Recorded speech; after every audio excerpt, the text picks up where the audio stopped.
Time now for sports on 104.7 The Cave. Here's Ned Reynolds. Mike the intern, Ned Reynolds. It's Friday, so we are really coming down to the wire, more specifically in the American League, with that wild card race where the Royals stand right now. Well, it's in my opinion, it's all over. There hasn't been any change. Both teams won yesterday, so the tie remains, and the Royals hold the tiebreaker. But in all reality, Mike, what difference does it make? They're both going to be in the playoffs. The Minnesota Twins are. They can't say literally out of it because if, lightning struck with 3 games remaining, they're 3 games out. That means the other teams lose 3 and the Twins win that. It's going to be really tough. But let's just say, hypothetically speaking, the bottom falls out for the next couple games for Kansas City and Detroit. They lose.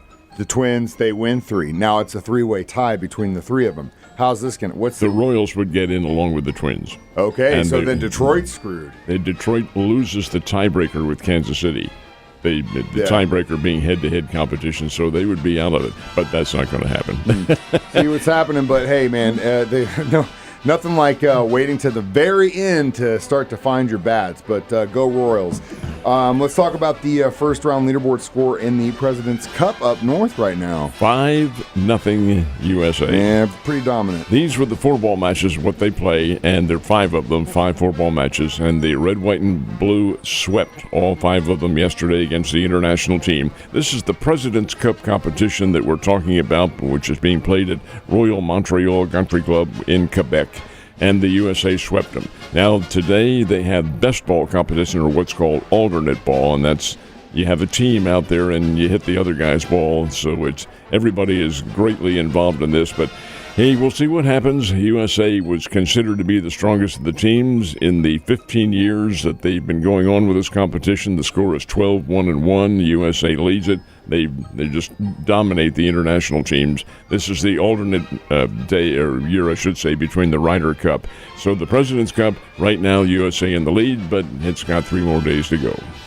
Looks like earlier this week, it looked like we were going to get rain all weekend long. Now it's kind of pulled back. It looks like it's going to get out of here late tonight, early tomorrow morning. So things should be good for the MSG Bears game. For the Bears game? Mm-hmm. Absolutely. It kicks off at 2 o'clock tomorrow afternoon. Everything should be out of here by then. Now, maybe cloudy and cool, but perfect day for football. No, it is. And it's Parents' Weekend at Missouri State University. Cool. This is the conference opener coming up. The Youngstown State Penguins coming in. This is the Bears' final year in the Missouri Valley Conference and playing a Youngstown State team that owns the overall record between the two teams, but is perhaps a little bit fractured this year. We'll see. They're big and they're quick, but they've also been upset by some teams, and that's a little surprising. But anyway, 2 o'clock, Plaster Sports Complex, Missouri State versus Youngstown State, and that will be the fair tomorrow here in town, the college football fair. So the Cardinals are getting close to the end of their season. They are in Denver right now. How are they looking? Well, they were in Denver. They're in San Francisco. They moved on further west. Playing the Giants to close out the season. Sunday will be the last game of the season.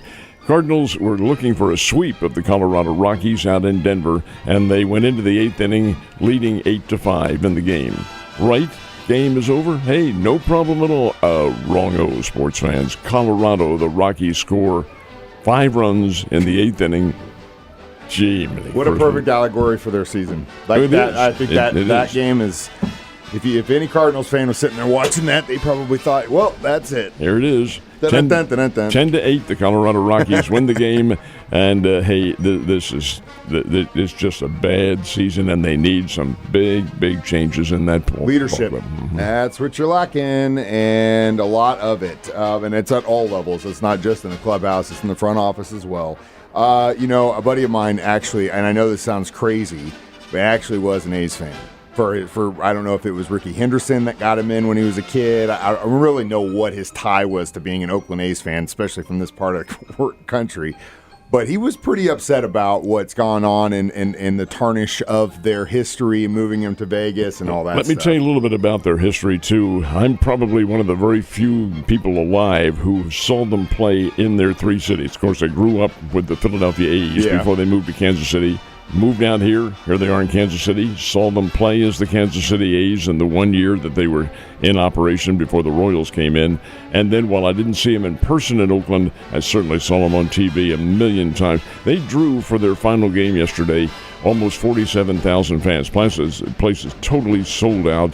And, of course, it's the last game also at the Oakland Alameda County Coliseum since they're going to tear that down. But I thought to myself, this is really, really unusual. They have played, to my knowledge now, in 3 cities, and the Oakland one, is the longest one. It wasn't Philadelphia. They started in right after 1901 and went up to 1953. They were there for 52 years. They've been in Oakland for 57 years, folks. And now they're out of there. Sacramento for a couple of years and then on to Las Vegas. Oh, boy. The more things change, the more they stay the same. It is, but it's just, there's so much heritage in some of these teams that just you hate to see when it gets broken like that. But speaking of Kansas City, they're going to have some racing going on this weekend. Chiefs are out of town, so NASCAR gets in there while they can to the Kansas Speedway over in Kansas City, Kansas, and a big NASCAR race. This is another of the playoff races coming up. They'll start at 3 o'clock. That's when the green flag falls, and apparently everything's going to be all right. The points leader is Kyle Larson, the defending champ. He's up by 15 points. That's a long and a heavy stretch that the competition has to catch Kyle Larson, who's a great driver. He plans on driving again next year at the Indy 500 and the Coke 600 the same day. That's going to be a major challenge. Definitely will be, but you know what? I have, like I said, a lot of racing fans in my life that are going up there this weekend. Oh, yeah. You guys have a great time. I'm staying down here because I got to work all day tomorrow. Speaking of this weekend, the Chiefs are in Los Angeles to face off with a compromised Chargers. Don't sleep on those guys, though. It's any given Sunday, but you guys starting to talk at 1 p.m. 1 o'clock, right here on The Cave. That's the first of the pre-game shows. Now, why do we say it like that? Well, because this is the Ozarks version of it.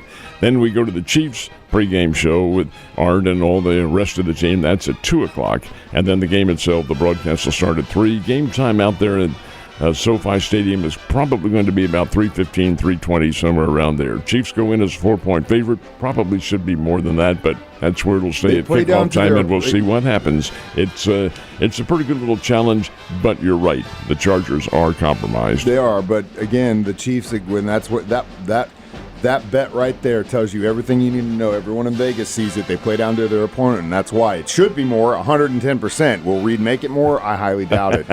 Ned, you have a great weekend, and I will see you on Monday.